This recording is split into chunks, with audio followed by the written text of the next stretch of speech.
All right. So in the last one, we talked about a few things.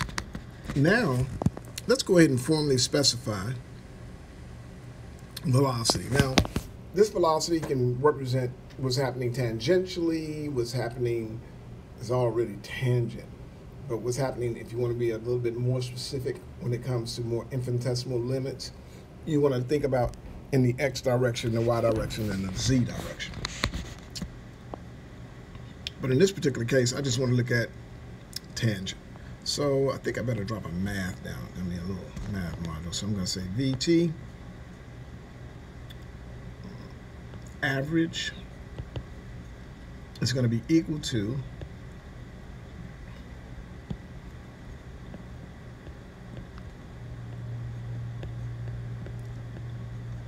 the arc displacement times the time. Let's call this equation 1. Oh, that's not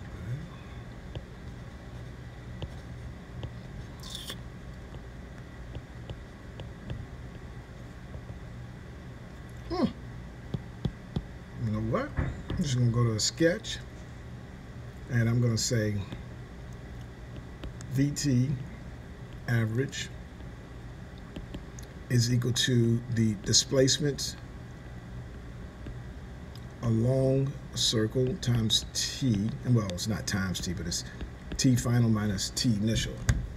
So I can rewrite these as delta s over delta t. Now know that the delta represents change.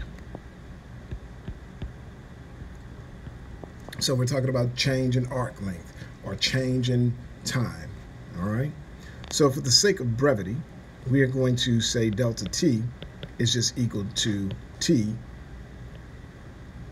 when t initial equals to t and t final equals to t. So that's what we'll do. So we can easily rewrite this as the average equals to SF minus S initial all over T. It just makes it a little bit easier to handle. Okay? So that's going to be the first equation that we're going to use, and we're going to call this an axiomatic equation.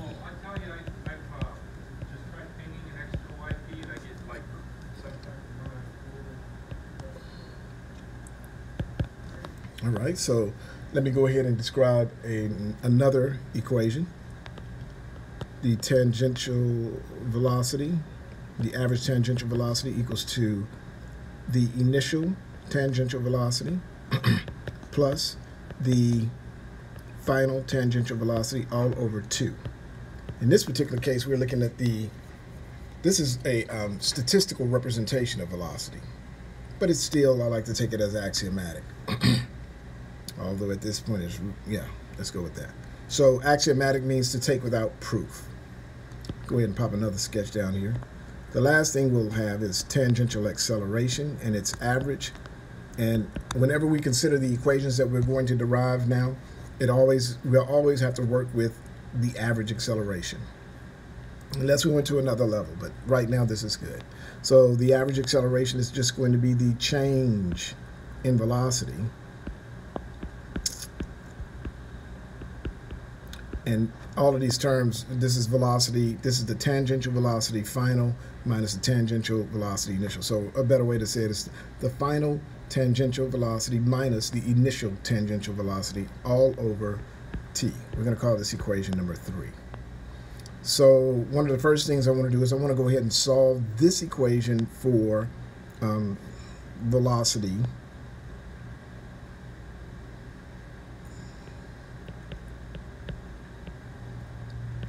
Final velocity. So basically what we're going to do is we're going to multiply both sides by t, and then we're going to add the initial t on both sides. So that's plus AT average times t. We're going to call this equation number 4. Now I probably won't have all these symbols at the bottom at some point. In other words, I would just say V equals to the initial velocity plus the acceleration times time. Let's just call this 4b. It's essentially the same thing. It's just with a lot less specificity. This can apply to quite a few things. All right, so let me see here.